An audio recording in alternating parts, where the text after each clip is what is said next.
தினமலர் நேயர்களுக்கு வணக்கம். உரைகள் நிகழ்ச்சிக்கு வரவேற்கிறோம். குடியரசுத் தலைவர் உரை மீதான விவாதத்தில் பங்கு பெற்று பேசிய கனிமொழி அவர்கள் பல்வேறு கருத்துக்களை குறிப்பிட்டு பேசியிருந்தார். அதில் முக்கியமான கருத்து என்பது குடியரசுத் தலைவரின் உரை என்பது ஆங்கிலத்தில் மொழிபெயர்த்து தரப்பட்டது. ஆனால் அந்த உரையை கூட வாசிக்கிற அளவுக்கு இல்லை. காரணம், அதில் அத்துணை இந்தி சொற்கள் இருக்கிறது. ஆங்கில மொழிபெயர்ப்பில் கூட இந்தி சொற்கள் இவ்வளவு இருப்பது என்பது இந்தி திணிப்பை இங்கேயே காட்டுகிறது என்கிற ரீதியில் பேசியிருந்தார். அதை தாண்டி நாமும் நிறைய விஷயங்கள் பார்க்க முடிகிறது. நாளிதழ் தொடங்கி விளம்பரங்கள் தொடங்கி தமிழாகட்டும் அல்லது ஆங்கிலத்திலாகட்டும் தொடர்ந்து இந்தி சொற்கள் சரளமாக பயன்படுத்தப்பட்டு கொண்டே இருக்கிறது. அதற்கான காரணங்கள் என்ன, எப்படி இது நிகழ்ந்தது என்பதை குறித்து தான் இன்றைய உரைகள் நிகழ்ச்சி விவாதிக்க இருக்கிறது.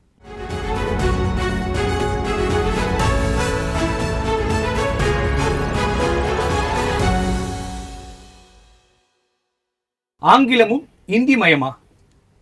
கனிமொழி கருத்தின் பின்னணி என்ன என்பது குறித்து விவாதிக்க நம்மோடு இணைந்திருக்கும் விருந்தினர்கள் அரசியல் விமர்சகர் திரு கரு ஜெயக்கண்ணன் அவர்கள். வணக்கம் சார். வணக்கம். மற்றும் அரசியல் விமர்சகர் திரு டிடிஎஸ் ரவி அவர்கள். வணக்கம் சார்.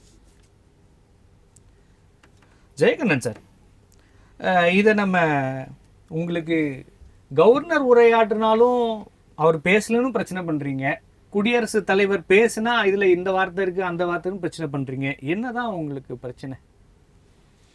முதல்ல ஒரு முக்கியமான செய்தியை ஆரம்பத்தில் நான் பகிர்ந்துக்கிறேன். அதாவது என்னென்னா, அகில இந்திய அளவில் இருக்கக்கூடிய இந்த நம்முடைய ஒன்றியங்கள் என்று சொல்லக்கூடிய மாநிலங்களுடைய ஒரு ஒன்றிய அமைப்பாக இருக்கின்ற இந்த அரசு குடியரசுத் தலைவருடைய உரைக்கு நன்றி தெரிவிக்கும் தீர்மானத்தின் மீது தான் திருமதி கனிமொழி அவர்கள் இது போன்ற செய்திகளை சொல்லியிருக்கிறார். இது நீண்ட காலமாக நம்முடைய இருக்கக்கூடிய கோரிக்கை தான்.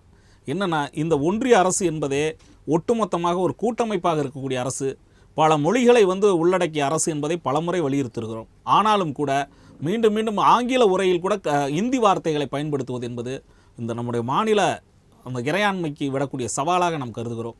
இன்னொன்று பார்த்திங்கன்னா, இதோடைய தொடர்ச்சி என்னென்னா, உங்களுக்கே தெரியும், மாநில அளவில் வரக்கூடிய அந்த ஆங்கில பத்திரிகைகளுடைய பதிப்புகள், இப்போ தமிழ்நாடு பதிப்புன்னு வைங்களே, ஒரு சில ஆங்கில பத்திரிகை அந்த இந்தி வார்த்தைகளையே கொட்டேஷனாக போடக்கூடிய இல்லை சார், ஒரு திட்டத்துக்கு பேர் இருக்குன்னா அந்த திட்டத்தோட பேரை தான் அவங்க அந்த உரையில் குறிப்பிட்டிருக்காங்க. அந்த திட்டம் ஏன் இந்தியில் தான் குறிப்பிட வேண்டுமா? நான் கேட்குறது என்னென்னா, அந்த இந்திய இருக்கிற வார்த்தையை அப்படியே ஆங்கிலத்துக்கு மொழிபெயர்க்கலாம், இல்லை அந்த மாநில மொழியோட வார்த்தைகளுக்கு மொழிபெயர்க்கலாம். இதையெல்லாம் விட்டுவிட்டு இந்தி வார்த்தையை தான் நாங்கள் ஒரு திட்டத்திற்கு வைப்போம் என்பதே மிகப்பெரிய சர்வாதிகார போக்கு.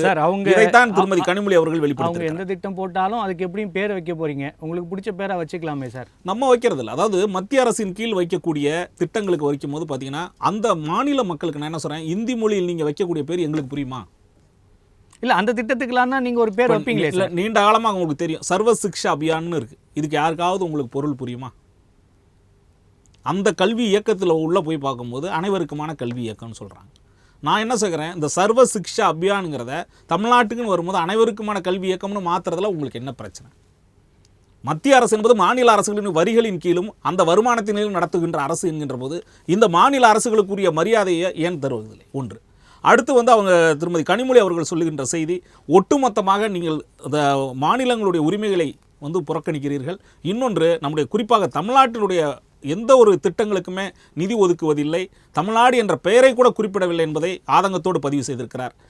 திருவள்ளுவர் அந்த திருக்குறள் சம்பந்தப்பட்ட ஒரே ஒரு தகவலை தவிர மற்ற எந்த ஒன்றையுமே சொல்லவில்லை. நான் என்ன சொல்கிறேன், மற்ற எல்லா மாநிலங்களும் நீங்கள் முக்கியத்துவம் கொடுங்க, அதை பற்றி தவறில்லை. ஆனால் தமிழ்நாட்டிற்குரிய திட்டங்களுக்கு தொடர்ச்சியாக நீங்கள் வஞ்சக போக, தமிழ்நாட்டில் உங்களுக்கு ஒரு சீட்டு கூட கிடைக்கலன்னா நீங்கள் இப்படி செய்வீங்கன்னா இதே போன்ற போக்கை நம்ம எப்படி அனுமதிக்கிறது? ஒன்று.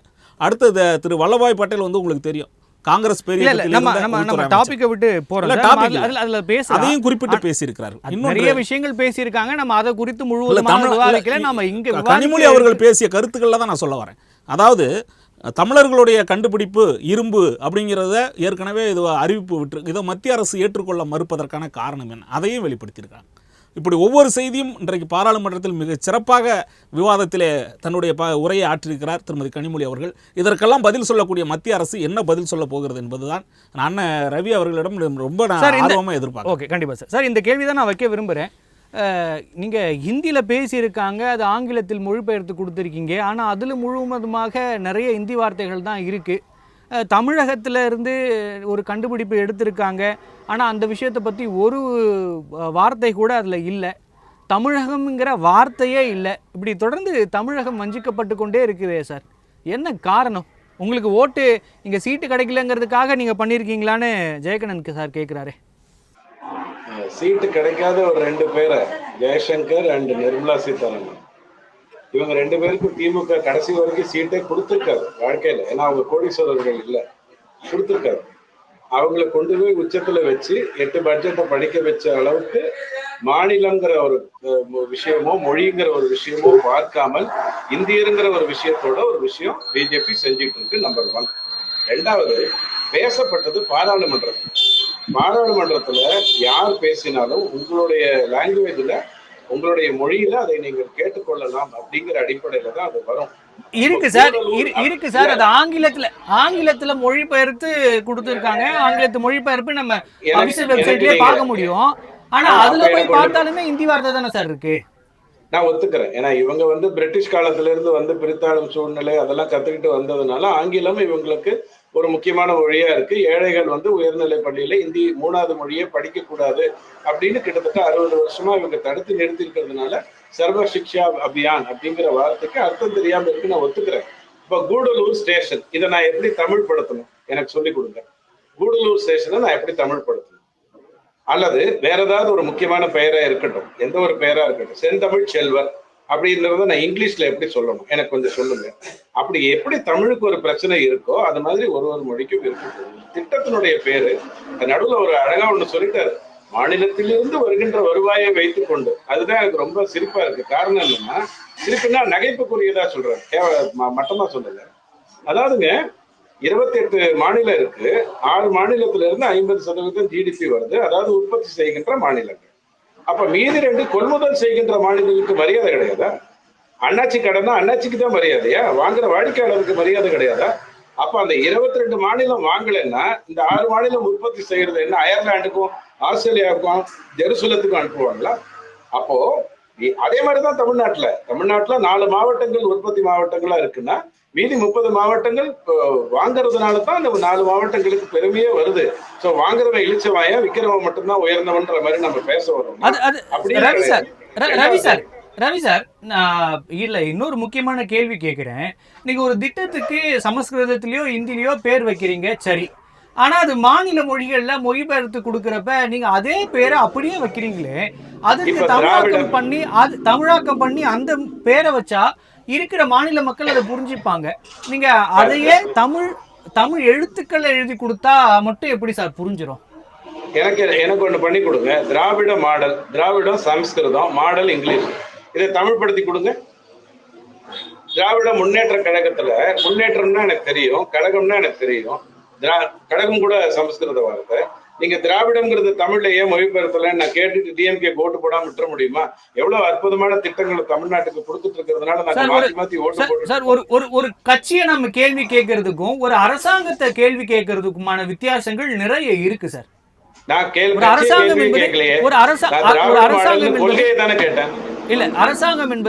அரசாங்கம் என்பது எல்லா மக்களுக்குமானது. இது கடைகோடியில இருக்க தமிழனுக்குமானது. அவனுக்கு ஒரு திட்டத்தை கொடுக்குறீங்க, அது அவனுக்கு புரியுற பேர்ல கொடுத்தாதானே அந்த திட்டத்தை பற்றி அவனால் தெரிந்து கொள்ள முடியும். நீங்க இந்தியில மட்டுமே 80 கோடி பேருக்கு 5 கிலோ அரிசியை கொடுக்கிறாரு மோடி ஐயா. ஆனா படத்துல பொங்கல் போது உதயநிதி ஐயா படமும் ஸ்டாலின் ஐயா படமும் வருது. அது வெறும் அரிசி கொடுக்கும் திட்டம் தான், மலிவு விலையில் அல்லது இலவசமாக அல்லது விலை இல்லாத அப்படின்றதெல்லாம் சொல்லித்தான் கொடுக்குறோம். ஆனா பேர் யாருக்கு போகணுமோ அவங்களுக்கு போகுதா? 29% அது கொடுக்கப்படும் போது 70% கடனாலும் நஷ்டத்தாலும் செலவு பண்ணக்கூடிய இவங்க அதை வைத்துக் கொண்டு பண்றாங்களே, இது ஒரு அரசியலான்னு நான் கேட்கிறேன். அதாவதுங்க, இப்போ ஒருத்தருடைய பேரு, ஒரு உதாரணத்துக்கு ஒரு ஊருனுடைய பேர் ஷில்லாங்னு இருக்குன்னு வச்சுக்கோங்களேன். ஷில்லாங்க எனக்கு தமிழ்ல புரியவை, அப்பதான் நான் மேகாலயாவே ஒத்துப்பேன்ட்டீங்கன்னா, ஷில்லாங்கிறது ஒரு இடம், ஒரு திட்டத்தினுடைய பெயர் வைக்க பெருவாரியான மக்கள் இந்தியாவில் பேசக்கூடிய சார், இடப்பெயரை மொழிபெயர்க்க முடியாது, ஏத்துக்கிறேன். ஆனா மற்ற விஷயங்களை நீங்க மொழிபெயர்க்கலாமே சார். திட்டத்தின் பெயர்கள் எல்லாம் பொது பெயர்களாக, காரண பெயர்களாக, பண்பு பெயர்களாக, வினை எச்சங்களாக தானே இருக்கு, வினை பெயர்களாக தானே இருக்கு. அதெல்லாம் மொழிபெயர்க்கலாமே சார். அதுல எனக்கு ஒரு உதாரணத்துக்கு பதில் சொல்லுங்க. ராகுல் காந்தி பாத யாத்திரை போனார்ல, அவர் என்ன பேர் வச்சாரு? பாரத் ஜோடோ யாத்திரான்னு வச்சாரு. நீங்க தானே அதை தமிழ் படுத்தினீங்க. அவர் எங்கேயாவது தமிழ் படுத்தி அதை சொன்னாரா? தமிழ்நாட்டுல நடக்கும்போது நான் தமிழில் சொல்லுகிறேன்னு அவர் எங்கேயாவது சொன்னாரா? ரவி சார், நான் திருப்பி அதே கேள்விதான் கேட்டுக்கிறேன். ஒரு கட்சி தவறு செய்து இல்ல அவர்கள் இப்படி செய்கிறார்கள் என்ற கேள்விக்கும் ஒரு அரசாங்கம் இப்படி செய்துங்கிற கேள்விக்குமான கேள்வியிலே வித்தியாசம் இருக்கு சார். சரிங்க சார், அப்ப நான் அரசாங்க விஷயத்துக்கே வரேன். மன்மோகன் சிங் ஐயா கேல் ரத்னா விருது கொடுத்திருக்காரு. கேல் ரத்னாவை தமிழ்ல மொழிபெயர்த்து கொடுத்தாரா இல்ல கேல் ரத்னாவை கேல் ரத்னான்னு கொடுத்தாரா? அதாவதுங்க, ஒரு நாடு பன்முகத்தன்மை வாழ்ந்தது. அந்த பன்முகத்தன்மையை நம்ம பாராட்டணும். வள்ளுவத்தை கொண்டு போய் இந்த உரையினுடைய முதல் பகுதியில மட்டும் அவங்க எடுத்து வைக்கல. எங்கெங்கெல்லாம் வள்ளுவத்தை கொண்டு போகணுமோ அங்கெல்லாம் கொண்டு போயிருக்காங்க. கிட்டத்தட்ட 14 வருஷம் இவங்க மத்திய அரசுல ஆட்சியில இருந்தாங்க. அந்த சமயத்துல எந்த முயற்சியும் எடுக்கலைங்கிறது உங்களுக்கு நல்லா தெரியும். அப்படி இருக்கும் பொழுது தேவையற்ற விமர்சனங்களை வைத்துக் கொண்டு அந்த பட்ஜெட்ல குறை இருக்கா? எக்கனாமிக் சர்வே படிச்சாங்க இல்லையா, ஜனாதிபதி அம்மா படிச்சாங்க இல்லையா? படிக்கும் பொழுது எவ்வளவு அற்புதமான விஷயங்கள் தமிழ்நாட்டுல இது முன்னாடி இருக்கு, தமிழ்நாடு அதுல முன்னாடி இருக்குன்னு எவ்வளவு விஷயங்களை சொன்னாங்க. அதையெல்லாம் உங்களுக்கு தெரியல. நீங்க எப்படி 16 மாவட்டங்களுடைய பேரை இதுல மாநில பட்ஜெட்ல சொல்லாம விட்டீங்களோ, அவசியம் இல்லாம, அதாவது புறக்கணிக்கிற நோக்கத்துல இல்ல. அந்த பட்ஜெட் ஸ்பீச்சுங்கிறது வேற, பட்ஜெட்டுங்கிறது வேற. பட்ஜெட் மாநிலங்களுக்கு எவ்வளவு போகும்னு சொல்லியிருக்காங்க. ஒரு உதாரணம் தொடர்ந்து பேசுவோம். 46% இருக்கக்கூடிய தொடர்ந்து பேசுவோம். ஜெயகண்ணன் சார், அவர் ஒரு முக்கியமான கேள்வியை முன்வைக்கிறார். இது தேசிய திட்டம், அப்போ எல்லா மக்களுக்குமான ஒரு அரசு தான் அது. 1000 மொழிகளுக்கு மேலே இருக்குது. எல்லா மொழியிலையும் பேர் வைக்க முடியாது. சில காரண பெயர்கள் இருக்கலாம், அதெல்லாம் நம்ம மொழிபெயர்க்கலாம். ஆனால் அந்த திட்டங்கள் சரியாக செயல்படுதா, அதற்கான உதவிகள் தராங்களா, அந்த திட்டங்கள் எல்லா மாநில மக்களுக்கும் போய் சேருதா, இதை பார்க்கலாம். நீங்கள் ஏன் இதில் பேர் வைக்கலைன்னா தமிழ்நாடு அரசு அதற்கான மொழிபெயர்ப்புகளை கொடுக்குறப்ப அவங்க இன்சிஸ்ட் பண்ணி வாங்கலாம். அதை பண்ணாமல் வெறும் குறைய மட்டும் சொல்கிறீங்களே சார்? இல்லை, முதல்ல அவர் சொல்லக்கூடிய மத்திய அரசு திட்டங்களில் ஏன் இந்தி பெயரை மட்டும் வைக்கிறீங்கிறதுக்கு அவர் பல விதமான காரணங்களை, கட்சி பிரச்சனை அது இதெல்லாம் சொல்கிறாரு. சரி, அது ஒரு பக்கம் இருக்கட்டும். பட்ஜெட்டில் திருக்குறளை தவிர, திருவள்ளுவரை தவிர வேறு எங்கேயாவது தமிழ்நாட்டு சம்பந்தப்பட்ட பிரச்சனைகளை, திட்டங்களை சொல்லி இருக்கிறார்கள் என்றால் அண்ணன் ரவி அவர்களுக்கு இங்க தமிழ்நாட்டில் தான் இருக்கிறாரு, நேரடியாக பதில் சொல்ல சொல்லுங்க. நானே அதுக்கு ஒரு பதில் வைக்கிறேன். பீகார் உங்களுக்கு கூட்டணி கட்சியில் இருக்கின்ற காரணத்தாலும், பீகாரில் தேர்தல் வருகின்ற காரணத்தினாலும், இது திட்டம் முழுக்க முழுக்க பீகார் அரசனுடைய மாநில திட்டம் போல அனைத்து பட்ஜெட்டையும் அறிவித்திருக்கிறீர்கள். இந்திய மக்களும் பார்த்து கொண்டுதான் இருக்கிறார்கள். இந்த பட்ஜெட்ல பீகாரை தவிர வேற எந்த மாநிலத்துக்கும் பெருவாரியான மாநிலங்கள், எந்த திட்டங்களும் பெருவாரியான மாநிலங்கள் புறக்கணிக்கப்பட்டிருக்கின்றன. வழக்கம் போல தமிழ்நாடு மிக மிக புறக்கணிக்கப்பட்டிருக்கிறது. தொடர்ச்சியாக மத்திய அரசு என்பது மாற்றாந்தாய் மனப்போக்கோடு எப்பொழுதுமே செயல்படுகின்ற அந்த சூழலை பார்க்கிறோம். இன்னும் சொல்லப்போனால் அதாவது தமிழ்நாட்டிற்கென்று எந்த ஒரு சிறப்பான திட்டங்களையும் அறிவிப்பதே கிடையாது. அதே நேரத்தில் மோடி அவர்களும் மற்ற தலைவர்களும் தமிழ்நாடு வரும்போதெல்லாம் அவர்கள் பேசுகின்ற பேச்சு என்பது தமிழ்நாட்டு மக்களை ஏமாற்றுகின்ற பேச்சாக இருக்கிறது.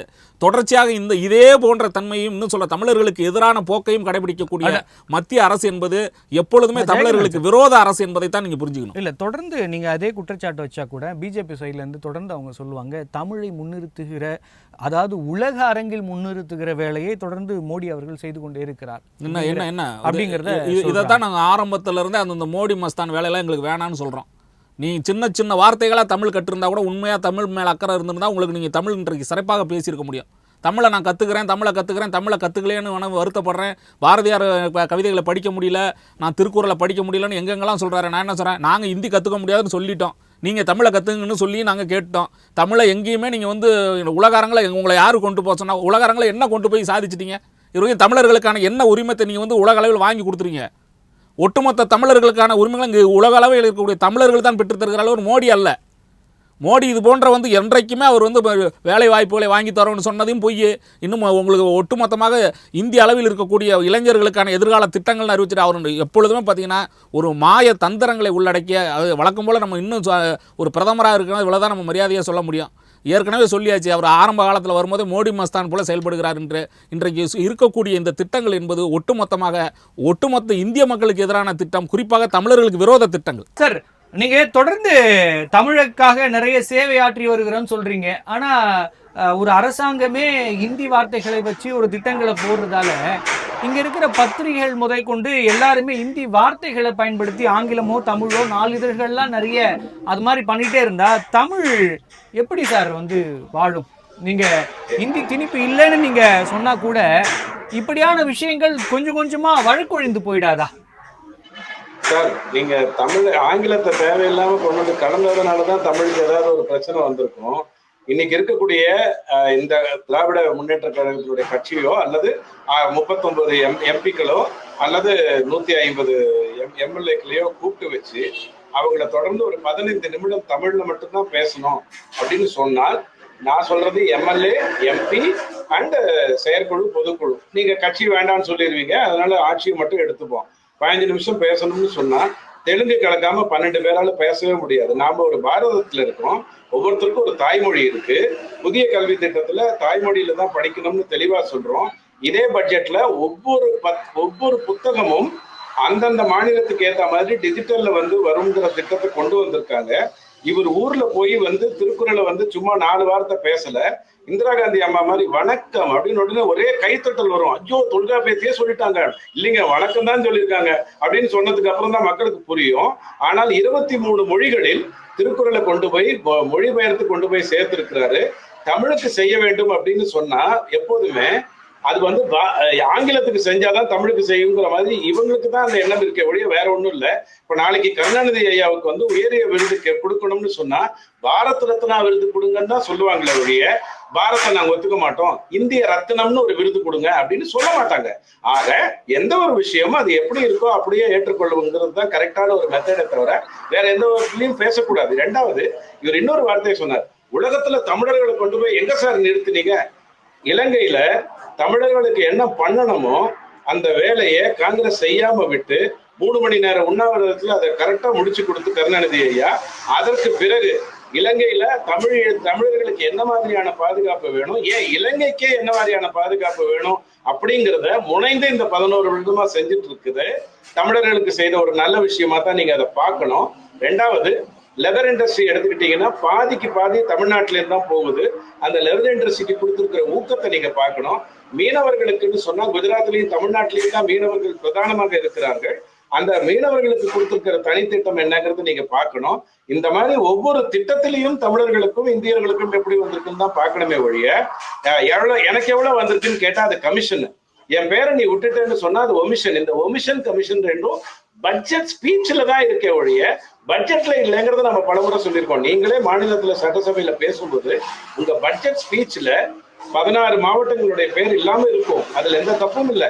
ஆனால் பட்ஜெட்டில் ஒவ்வொரு மாவட்டத்தினுடைய பேரும் இருக்குங்கிறது தான் நாம புரிந்து கொள்ள வேண்டும்ங்கிறத பலமுறை எடுத்து சொல்லிருக்கோம். இருந்தாலும் இவங்க திரும்ப திரும்ப இதை தான் சொல்லுவாங்க. எனக்கு கனிமொழி அம்மா பேசின இன்னொரு விஷயம் எனக்கு ரொம்ப பிடிச்சது. என்னன்னு சொன்னா, இவ்வளவு பெரிய கும்பமேளா நடத்திட்டு மக்களுக்கு பாதுகாப்பு கொடுக்கலையே அப்படிங்கிற வார்த்தையை சொன்னாங்க. எத்தனை கோடி பேர் வந்தாங்க? இது ஒவ்வொரு வருடமும் மெக்காவுக்கும் மெதினாவுக்கும் போகின்ற மக்கள் இருக்காங்க, பல இடங்களில் கூடுகின்ற மக்கள் இருக்காங்க. அங்கெல்லாம் ஸ்டாம்பைடு வந்திருக்கு. நான் பீச்சில் நடந்த உதாரணத்தை சொல்ல விரும்பல. ஏன் சொல்ல விரும்பலன்னா, அங்க கனிமொழி அம்மா ரொம்ப அழகா ஒரு வார்த்தையை சொன்னாங்க. உங்களால நடத்த முடியாதுன்னா அந்த விஷயத்த நீங்க நடத்தாம விடுங்க அப்படின்னு சொன்னாங்க. அது யாருக்கு சொன்னாங்கன்றது எனக்கு தெரியாதனால நான் அப்படியே விட்டுட்டேன். ஆனா உடனே கும்பமேளால வந்து உங்களால பாதுகாப்பு கொடுக்க முடியலங்கிற வார்த்தையை சொன்னாங்கன்னா நான் என்னன்னு நினைச்சிட்டு பேச முடியும்னு கொஞ்சம் யோசிச்சு பாருங்க. எந்த ஒரு விமர்சனமும் நேர்மையா இருக்கணும், தெளிவா இருக்கணும், அரசியல் சாராமல் இருக்கணும். ஆட்சியல் பேசினா ஆட்சியல் பேசணும், அப்படி இல்லாம அரசியல் கலந்துதான் பேசுவேன். பீகார் பட்ஜெட்டா இருக்கிறதுல தப்பு இல்லை சார். தூத்துக்குடிக்கும் திருநெல்வேலிக்கும் ஒரு பட்ஜெட்டை போடுங்க. ஏன்னா தூத்துக்குடிக்கு நீங்க ஏன் பட்ஜெட் போட மாட்டேங்கிறீங்கன்னா, அங்க வறுமை இருந்தா தான் அந்த இடத்துல என்ன மாற்றங்கள் ஏற்படுத்த முடியுமோ ஏற்படுத்த முடியும், துறைமுகம் எப்படியும் காப்பாத்திடும்னு சொல்லி நீங்க ஒரு வேலையை பண்றீங்க. திருநெல்வேலியில வறுமை இருந்தா தான், அந்த மாவட்டம் முன்னேறாமல் இருந்தா தான் அது கடலோர பகுதியா இருக்கிறதுனால என்னென்ன மாதிரியான மாற்றங்கள் செய்ய முடியும்னு நீங்க பண்றீங்க. நாங்க பீகாரி பட்ஜெட் போட்டாதான் தப்பு. கடன் வாங்கி ஐயா கடன் கொடுங்க ஐயா, ஜப்பான்ல இருந்து கொடுங்க ஐயா அப்படின்னு கேட்டு பிகாரி பட்ஜெட் போட்டாதான் தப்பு. பீகாருக்கு பட்ஜெட் போட்டா எந்த தப்பும் இல்லை. சார், தொடர்ந்து பேசலாம். ஜெயகணன் சார், பாரதியார் சொல்லியிருக்காரு, 8 திக்கும் செல்வீர், எல்லா மொழி வார்த்தைகளும் கொண்டு வந்து சேர்ப்பீர் அப்படிங்கிற வார்த்தையில் சொல்லியிருப்பார். அப்படி இருக்கப்ப மத்திய அரசு மாறி மாறி இருந்தால் கூட சார் சொல்கிற மாதிரி காங்கிரஸ் வந்தது, மற்றவர்கள் வந்தார்கள், அப்படின்னா கூட தொடர்ந்து இந்தியிலே இருக்குது. அப்படி இருக்க பட்சத்தில் தமிழக அரசு தமிழை வளர்க்க வேண்டும் நினைக்கிறவர்கள் அதற்கான முனைப்பு எடுத்து மத்திய அரசுக்கிட்ட பேசியோ இல்லை மற்ற நிறுவனங்கள்கிட்ட பேசியோ அனைத்தையும் தமிழாக்குங்கள், தமிழ் வார்த்தைகளை பயன்படுத்துங்கள் அப்படின்னு இன்சிஸ்ட் பண்ணலாம். 40 MP இருக்கீங்க, இதை இன்சிஸ்ட் பண்ணலாம். தமிழக அரசு இருக்குது, அதை இன்சிஸ்ட் பண்ணலாம். அதெல்லாம் விட்டு வெறும் ஒரு நன்றி தெரிவிக்கும் தீர்மானத்தில் போய் பேசிவிட்டால் எல்லாம் சரியாயிடுமா சார்?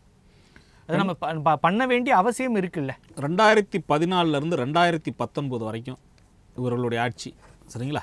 அதன் பிறகு 2019 24 வரைக்கும் அடுத்த 5 ஆண்டு ஆட்சி. இப்போ கடந்த 2024 தொடர்ச்சியாக வர்றாங்க. அவரே சொன்ன மாதிரி 11 ஆண்டுகள் இன்றைக்கு பாரதிய ஜனதா கட்சி ஆட்சி. இந்த 11 ஆண்டு காலத்தில் நான் என்ன கேட்குறேன், உங்களுக்கு இங்கே எம்பிக்கள் வரல போல அதெல்லாம் விடுங்க, நான் அதுக்கே வரல. ஆனாலும் கூட இந்தியாவில் தான் தமிழ்நாடு இருக்கிறது.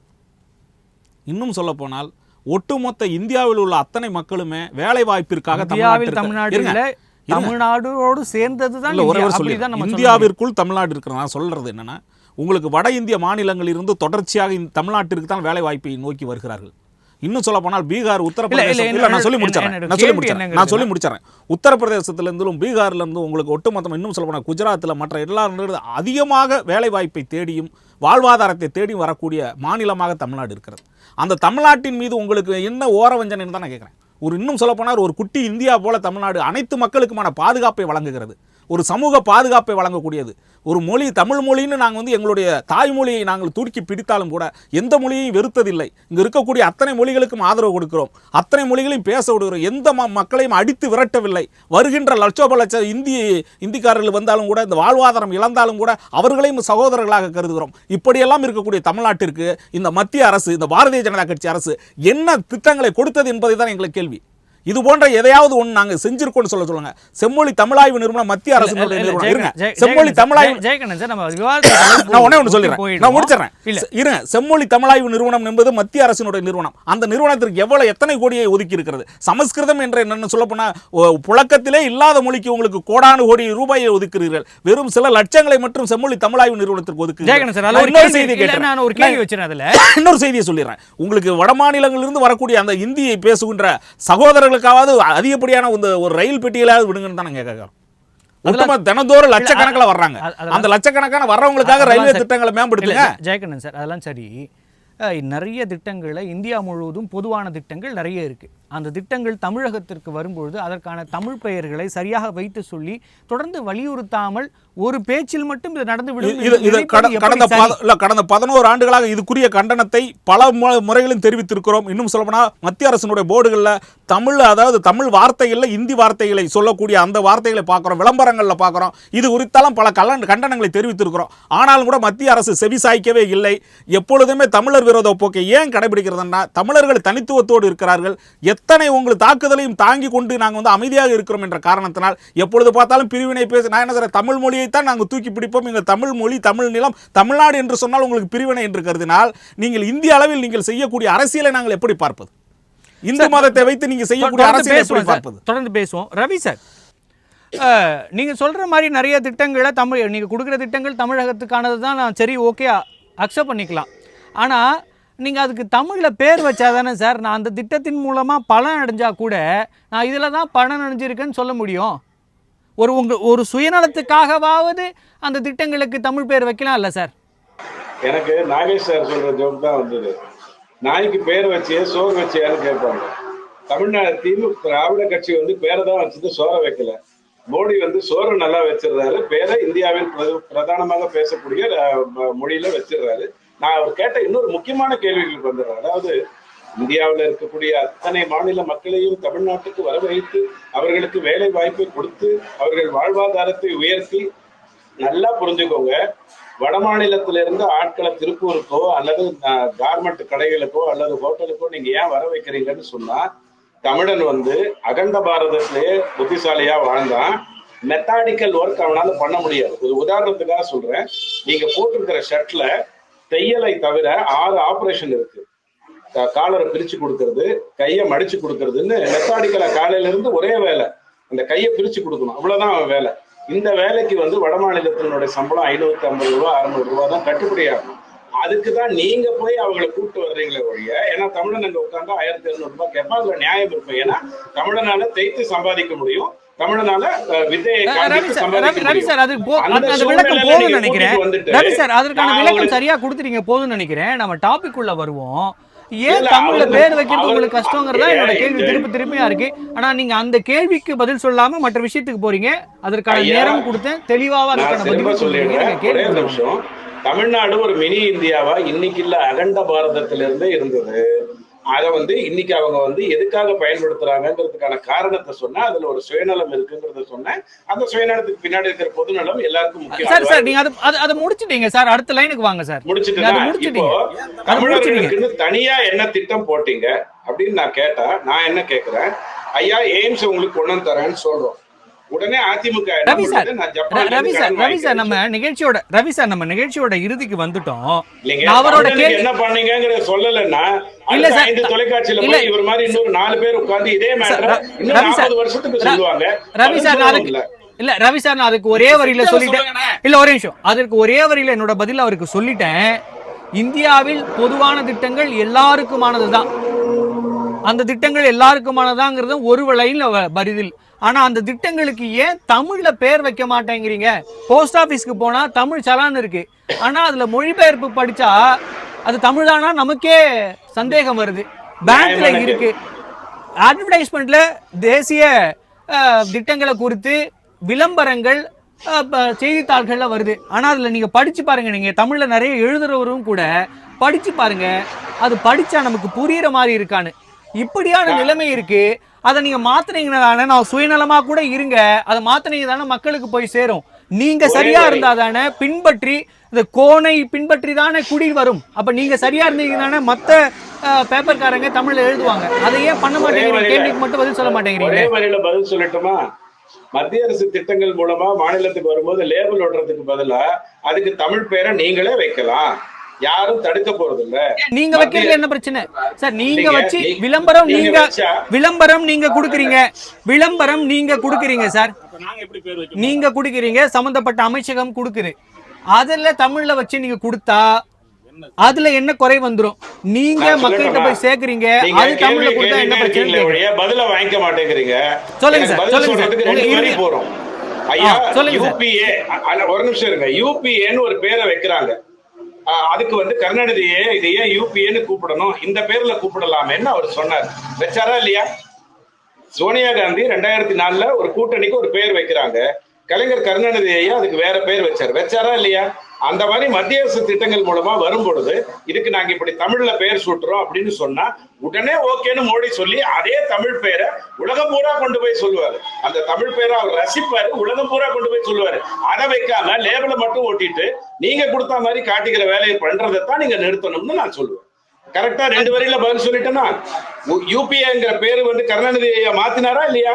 ரவி சார், நியாயம் இருந்தா இல்லையா சார்? உங்க பதில நியாயம் இருக்குன்னு வச்சுப்போம். இவர்கள் தான் இது மாதிரி பேர் வச்சா இவங்க பேர் ஒட்டிக்கிறாங்கல்ல, அப்ப நீங்களே நல்ல தமிழ் பேரா வச்சுட்டா அப்ப இவங்க எந்த லேபிள் ஒட்ட முடியாது இல்ல சார்? ஒரு நல்ல ஐடியா தானே சார்? தமிழ்நாட்டுல பாரதியார் இருந்த போதே 18 மொழி இருந்தது. இன்னைக்கு எத்தனை மொழி இருக்குன்னு தெரியும். ஒவ்வொருத்தருக்கும் இதை நம்ம பண்ண ஆரம்பிச்சோம் அப்படின்னு சொன்னா ஒரு பேப்பர்ல முதல் A4 பேப்பர்ல எல்லா மொழியும் தமிழ் மொழியும் ஒன்றா சார்? ஏன் சார் ரூபாய் நீங்க அப்படி பேசக்கூடாது. இது நியாயமான ஒரு விஷயம் இல்ல. ஒரு தாய்க்கு தண்ட சோறும் புள்ளதான், வண்ட சோறும் புள்ளதான், காசு கொடுக்குற சோறும் பையனும் புள்ளதான். சம்சார மின்சார ரகுவரன் மாதிரி நம்ம தாய்க்கு பிள்ளை வேறு வேறாக இருக்கலாம், அதோட முக்கியத்துவம் வேறையா இருக்கலாம். ஆனா பிள்ளைக்கு தாய் என்பவள் எப்பொழுதுமே ஒருத்தி தான், அதோட முக்கியத்துவம் எப்பொழுதும் மாறப்போவது இல்லையே சார்? அப்படிதான் என்னால பார்க்க முடியும். என் தாய்க்கு சேர வேண்டியதை செய்திருக்க வேண்டும் இல்லையா அரசு? வேலு ஐயா கிட்ட சொல்லி பிள்ளைக்கு தான் தாய் ரொம்ப முக்கியம் அப்படின்னு ஒரே ஒரு வரியை நீங்க சொல்லி அவரை சொல்ல வச்சிட்டீங்கன்னா இந்தியா வடக்குல இருக்கிற ஒரு நாடுன்னு அவர் சொல்லி கொடுக்காம இருப்பார். நன்றி சார். நம்முடைய விவாதத்தில் கலந்து கொண்டு பல்வேறு கருத்துக்களை நம்மோடு பகிர்ந்து கொண்டமைக்கு நன்றி. மற்றொரு நிகழ்ச்சியில் சந்திக்கலாம்.